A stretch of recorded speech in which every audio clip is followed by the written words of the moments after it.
Ghosts of the Somme. The 1st of July 2016 marks the 100th anniversary of the start of the Battle of the Somme, one of the deadliest battles of the First World War. Along with Verdun in France, and Flanders in Belgium, the Somme was the scene of one of the greatest losses of human life on the Western Front and the place where the British Army suffered its greatest number of casualties in one day. That relatively few ghost experiences have been reported around the Somme, Verdun and the battlefields of Flanders in the century since has long been something of a puzzle and a source of speculation and debate, although I suspect that accounts may await discovery in the vast literature of the conflict and memoirs of those who served. But perhaps inevitably, because of the associations, many have felt a sense of presence at these places which seems to intensify as the years go on. The battlefields of the Somme and the Western Front now attract far more visitors than 30 years ago. Certainly local guides with whom I spoke on a tour of sites in Flanders with the Ghost Club in September 2014 had heard no ghost stories, but some intriguing fragments were picked up at Ypres by a BBC News magazine journalist Chris Haslam, close to Remembrance Sunday that year. In the course of researching a discussion piece entitled, "Does the World War I tourist trade exploit the memory of the fallen?" he states, "My disquiet is caused by something less solid, a brooding sense of malevolence oozing from the earth, as though the violence has a half-life. I'm no believer in spooks, but the old lady I meet walking her dachshund most certainly is. Her name is Beatrice and her dog is called Robert. As we amble down the muddy track, she tells me about mysterious lights seen flickering in no man's land, of half-heard screams in the night and of corners of fields where generations of Robert's ancestors have refused to go." Yet the relative lack of apparition reports at the Somme and other First World War battle sites remains a puzzle. The answer may be that, 1. Traditional ghosts are spirits of the dead, but because rites and rituals have venerated them they no longer haunt. 2. Ghosts are not souls of the dead but place memories, and there has been too much disruption to ground which might be presumed to receive recordings, presuming there is something in place memory theory of ghosts as recordings. 3. The sites of these battlefields and the cemeteries around them are effectively vast graveyards, and graveyards are surprisingly unhaunted. 4. The scale of the death and destruction is on such a scale that no single apparitional experience can be generated, effectively blotting out individual psychic echoes. Essentially, many ghost encounters seem to relate to individual rather than to collective deaths and trauma, and perhaps personal psychic traces are lost, leaving just an atmosphere. But we simply don't know, and the possibility that such experiences may be socially and culturally is a factor to consider.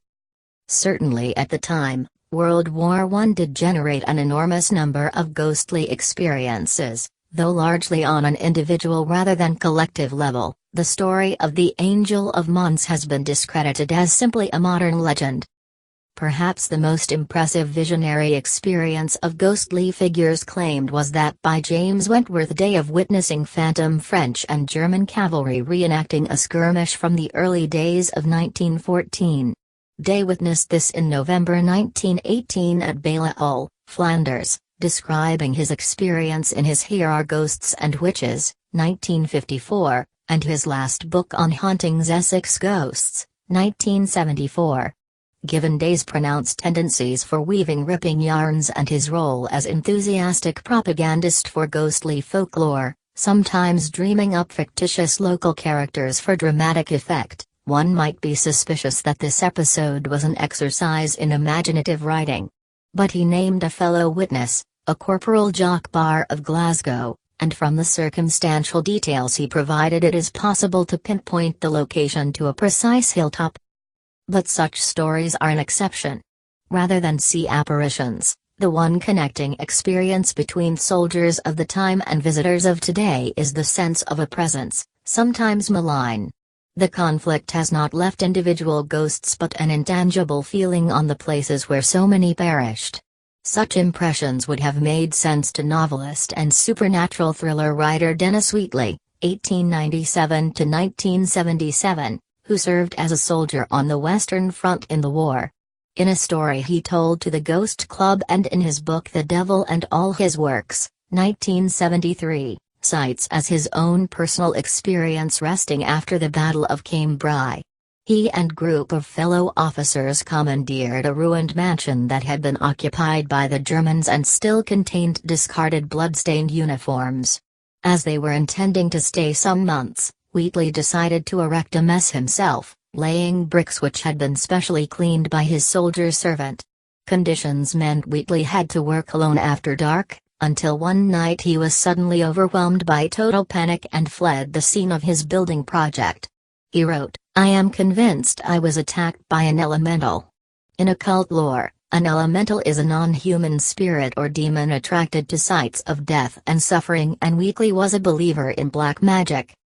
A similar experience seems to have befallen the painter and official war artist William Orpen at the Somme some 18 months after the commencement of the battle. In November 1917, Orpen was painting in Thiepval Wood. Today Thiepval has a monument dedicated to the missing of the Somme. Carved upon it are the names of 73,367 British and Commonwealth soldiers, who have no known grave. In November 1917 many bodies still lay unburied, and though more than a year since fighting had ceased in the area, it was still scattered with human remains. The artist felt a strange sense of presence which persisted. After he had already been painting for a couple of hours, the sun was still shining, but the day seemed dark. Orpen was overwhelmed by feelings of dread and fear. Sitting by the shattered trunk of a blackened tree, something seemed to rush at him. He could see nothing but found himself flung backwards, hitting his head heavily on the ground. Then it was gone. Struggling panic-stricken to his feet, the artist realized that his canvas was now quite destroyed. It too had smashed down hard, and an unknown soldier's skull had ripped through the center. The account is given in Orpen's book An Onlooker in France 1917-1919, 1921-2008. However, here psychological and social pressures rather than ghostly ones may have been at work with these experiences rather than paranormal ones, with this being a personal rationalization of a sudden collapse of nerves. Officers suffered war neurosis more frequently than the lower ranks, from having to suppress their own emotions. As an example for their men, dubbed shell shock, it would not have been good form to admit such a nervous collapse, since it was often diagnosed as a form of hysteria, then considered a predominantly female complaint. For Wheatley, so soon after being in battle, the experience of being alone under the moonlit and war-ravaged landscape might have triggered the release of pent-up fear and trauma. However, rather than admit this, it may have been much preferable to blame an external entity, one of the elementals which featured frequently from 1934 onwards in Wheatley's series of black magic novels and in which he readily believed. Similarly, Orpen, being of a creative and sensitive artistic temperament, may simply have found his rational self overwhelmed and suffered a strange physiological reaction as a result which he did not understand. Indeed, the fear that reporting a paranormal experience might be interpreted as a symptom of mental imbalance may be a factor to explaining why relatively few ghostly experiences were recorded by servicemen at the actual time on or around the battlefields.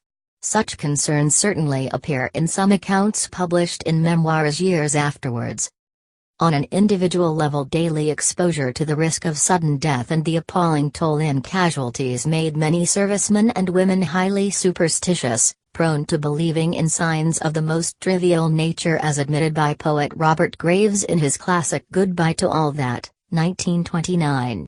Early in the war, a password used by British soldiers in the trenches was ghosts. See the Star, June 22, 1951. And Graves recalled his own sighting of the phantom of a private Chiliner of the Royal Welch at Bethune in June 1915, whilst he was dining with comrades on new potatoes, fish, green peas, mutton chops, strawberries and cream and 3 bottles of pomard. Graves suddenly saw Chiliner looking in the window of their billet, salute them and move on. Jumping up and looking outside, Graves saw nothing but a smoking cigarette butt. I could not mistake him or the cap badge he wore, yet no Royal Welsh battalion was billeted within miles of Bethune at the time. Challoner had been killed at Festubert in May 1915, having previously told Graves, "I'll see you in France, sir," before they had left England.